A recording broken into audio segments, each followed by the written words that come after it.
بسم اللہ الرحمن الرحیم۔ اس چیز پر توجہ رکھتے ہوئے کہ گزشتہ درس میں ہم نے قرآن کے حروف کے صحیح تلفظ کے متعلق گفتگو کی تھی، ہم یہ بات جانتے ہیں کہ حروف و کلمات کا تلفظ انسان کے جسم کے نظام آواز سے بہت زیادہ تعلق رکھتا ہے، اس لیے مناسب یہ ہے کہ عربی کے حروف کے تلفظ سے پہلے نظام آواز کے ارکان کو جان جائیں۔ اس درس میں نظام آواز کے اعضاء کے متعلق گفتگو کریں۔ پھیپھڑے، لنگس، یہ دراصل دو حصوں پر مشتمل ہوتا ہے اور اس کی بناوٹ اسفنج کی طرح ہوتی ہے اور یہ سینے کے اندر ہوتے ہیں۔ یہ در حقیقت تنفس یا سانس لینے کا کام انجام دیتا ہے، لیکن یہ ہوا کا ایک ذخیرہ ہے، وہی ہوا جو آواز کے لیے اصلی ترین ضرورت ہے۔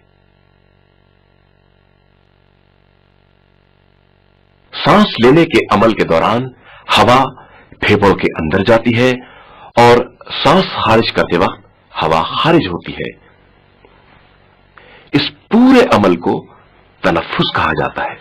ہوا کے خارج ہوتے وقت حروف کی ادائیگی عمل میں آتی ہے، لہذا یہ بات کہنا درست ہوگا کہ آواز کا اصلی ترین عنصر ہوا ہے، جو نظام آواز سے گزرتے وقت یا نرخرے سے گزرتے وقت آواز کی لہروں کو ایجاد کرتی ہے، جو آواز کے پیدا کرنے کا باعث بنتی ہے۔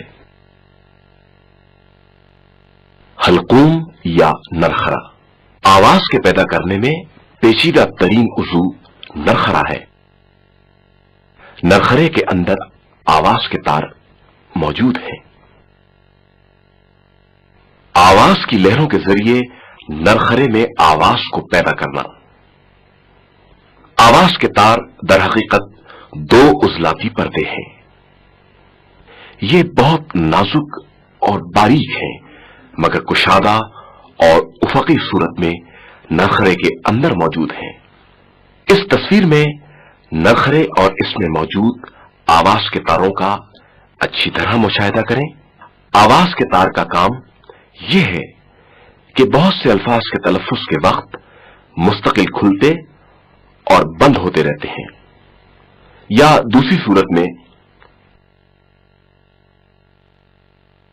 جب ہوا پھیپھڑوں سے خارج ہوتی ہے تو حنجرے سے گزرتے وقت آواز کے تاروں کو حالت ارتعاش میں لاتی ہے، جس کی وجہ سے آواز پیدا ہوتی ہے۔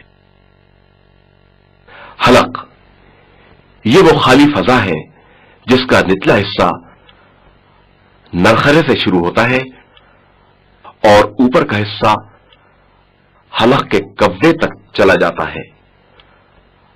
حلق بہت سے حروف کے تلفظ کا سبب ہے۔ زبان یہ گوشت کا ایک نرم عضو ہے جس میں انعطاف اور حرکت کی بہت زیادہ صلاحیت ہوتی ہے۔ زبان گفتگو کرنے اور مختلف حروف کے تلفظ میں بہت زیادہ اہمیت کی حامل ہے، اور بعض حروف کے تلفظ میں زبان بہت زیادہ تعلق رکھتی ہے۔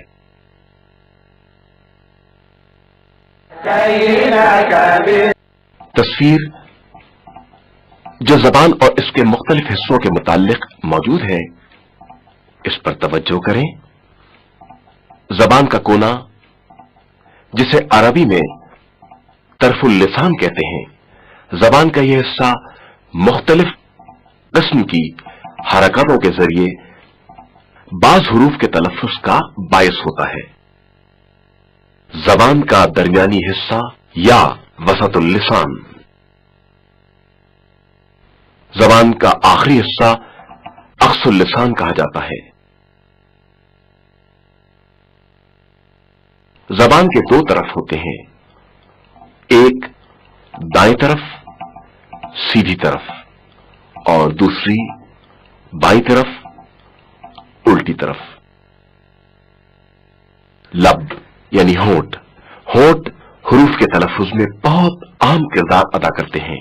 ہونٹوں کی مختلف حرکات کے ذریعے بعض الفاظ ادا ہوتے ہیں، اور اس کے علاوہ آواز کو منظم اور تبدیل کرنے میں بھی ہونٹوں کا بڑا کردار ہے۔